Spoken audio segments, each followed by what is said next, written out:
हरे कृष्ण हजुरलाई स्वागत छ मेरो च्यानलमा अनि आशा छ हजुरहरू सबैजना सन्चै हुनुहुन्छ र मेरो भिडियो जति पनि हेरिरहनु भएको छ हजुरहरूलाई रमाइलो लागिरहेको छ भन्ने आशा राख्दछु। हरे कृष्ण एभ्रिवान। हरे कृष्ण हजुरलाई स्वागत छ मेरो च्यानलमा अनि हजुरहरू सबैजना सन्चै हुनुहुन्छ होला। आज चाहिँ म भगवत गीता पढ्न गइरहेको छु होइन। मैले चाहिँ पढेर बिचमा पुगिसकेँ तर मैले चाहिँ श्लोक नम्बर 1 बाट सुरु गर्न गइरहेको छु। यो भगवत गीतामा चाहिँ टोटल 700 श्लोकाजहरू छ र म 700वटा नै भन्नेछु तर दिनमा चाहिँ एउटा मात्रै श्लोका पनि भन्नेछु, तात्पर्य पनि भन्नेछु, अनुवाद पनि पढ्नेछु है त। अब ढिला नगरिकन हामी सुरु गरौँ। भगवत गीता ग्रन्थ की जय भनेर अगाडि बढ्न चाहे म चाहिँ है त। हरे कृष्ण।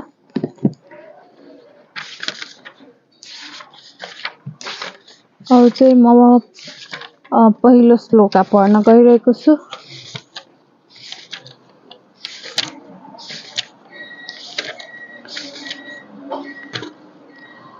कृष्ण कृपा मूर्ति श्री श्रीमद एसी भक्ति वेदान्त स्वामी प्रभुपाद हाम्रो प्रभुपादजी उहाँले चाहिँ भगवत गीता ट्रान्सलेट गर्नुभएको एकदमै मिनिङफुल एकदमै बुझिने तरिकाले। एकछिन है त यहाँ श्लोका नम्बर 1 आउन कति टाइम लागेको होला। कता गयो हौ? बाँकी छ है। आयो। अध्याय 1 हैन। अनि यसमा चाहिँ अध्याय 18 सम्म छ अनि श्लोकाहरू चाहिँ 700 है त। ढिला नगरिकन सुरु गरौँ।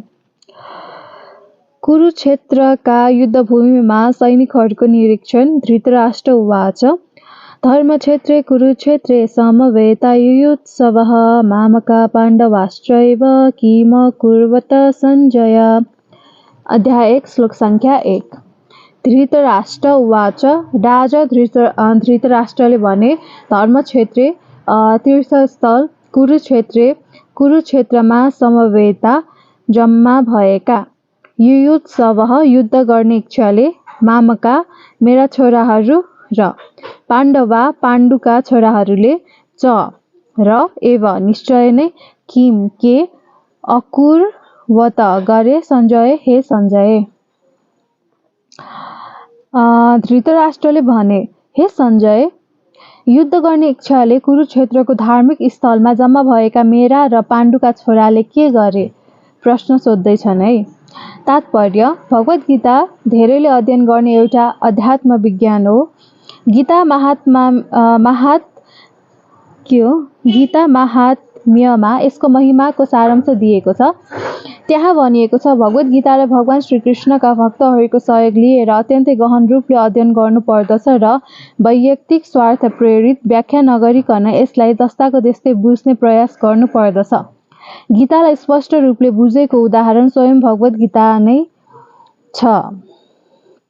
जसरी अर्जुनले भगवानका मुखारविन्दबाट सिधै यो गीताको उपदेश सुनेर ग्रहण गरे हामीले पनि त्यही रूपमा यसलाई बुझ्नु पर्दछ। यदि कुनै मानिसले शिष्य परम्परामा रहेर र मनगढन्त्य व्याख्याबाट बचेर भगवत गीता बुझ्ने पर्याप्त अवसर प्राप्त हुन्छ भने त्यो व्यक्ति सम्पूर्ण वैदिक ज्ञान तथा संसारका सबै शास्त्रहरू पढेर पारङ्गत भए जतिकै हुन्छ। भगवत गीतामा पाठकले अन्य सबै शास्त्रहरूमा भए जति कुराहरू पाउँदछन् र साथै ती कुराहरू पनि पाउँदछन् जो अन्यत्र कतै पाइँदैनन्। यही नै भगवत गीताको अभिष्ट स्तर हो। भगवान श्रीकृष्णबाट सिधै भनिएको हुनाले यो पूर्ण अध्यात्म विज्ञान हो। महाभारतमा वर्णन गरिएको र धृतराष्ट्र तथा सञ्जयद्वारा छलफल गरिएको विषय नै यो महान दर्शनको आधारभूत सिद्धान्त हो। वैदिक युगदेखि नै पवित्र तीर्थस्थलहरूका रूपमा रहेको कुरुक्षेत्रको युद्धभूमिमा यो दर्शनको जन्म भएको मानिन्छ।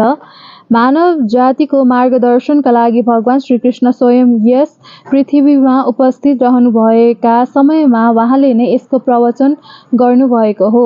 यहाँ यो धर्मक्षेत्र धार्मिक कार्यहरू सम्पन्न गरिने ठाउँ शब्द अत्यन्तै अर्थपूर्ण छ किनभने कुरुक्षेत्रको युद्धभूमिमा भगवान श्रीकृष्ण स्वयं अर्जुनका तर्फबाट उपस्थित हुनुहुन्थ्यो। कौरवहरूका पिता धृतराष्ट्र आफ्ना छोराहरूकै विजय हुन्छ भन्ने कुरामा उनलाई निकै शङ्का थियो। यही शङ्काका कारणले उनले आफ्ना निजी सचिव सञ्जयसँग तिनीहरूले के गरे भनेर सोधे। उनी आफ्ना छोरा र आफ्ना भाइ पाण्डुका छोराहरू एउटा निर्णयात्मक युद्ध लड्ने सङ्कल्पमा साथ कुरुक्षेत्रमा जम्मा भएका छन् भन्ने कुराहरू विश्वस्त थिए। तैपनि उनले प्रश्न गर्नु अर्थपूर्ण छ। उनी आफ्ना छोराहरू र भतिजाहरूका बीचमा कुनै सम्झौता होस् भन्ने चाहँदैनथे।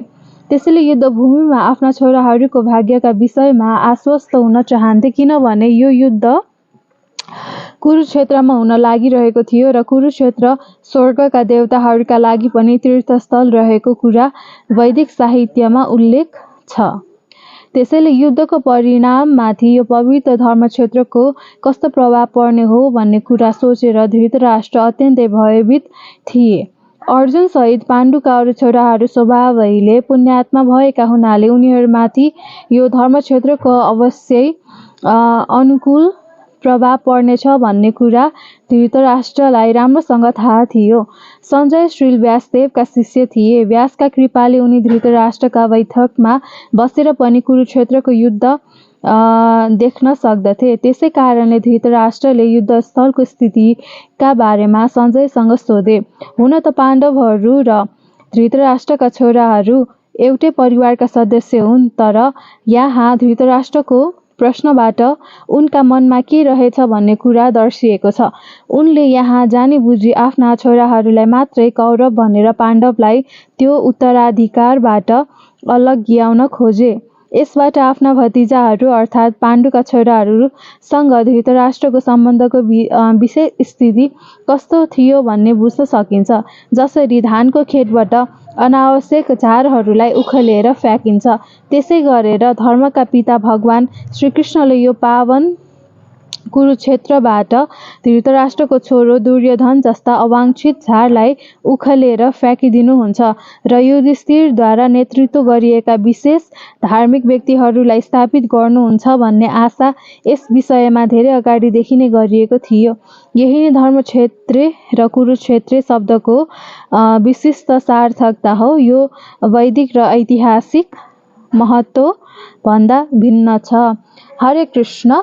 आज चाहिँ हामीले भगवद् गीताको अध्याय 1 को श्लोक सङ्ख्या 1 पढ्यौँ र भोलि हामी श्लोक सङ्ख्या 2 पढ्नेछौँ। यसरी नै मैले यो सम्पूर्ण भगवद् गीतामा रहेका श्लोकहरू पढ्नेछु र हजुरहरूलाई सुनाउनेछु। हजुरहरूले चाहिँ मलाई साथ दिनुहोला र आजको दिन चाहिँ हजुरहरूको असाध्यै शुभ बितोस्। हजुरको इच्छा चाहनाहरू सबै पुरा होस्, जुन सबैको लागि राम्रो होस्। हजुरहरू सबैजना स्वस्थ रहनुहोला, मस्त रहनुहोला, खुसी रहनुहोला। हरे कृष्ण। हरि बोल।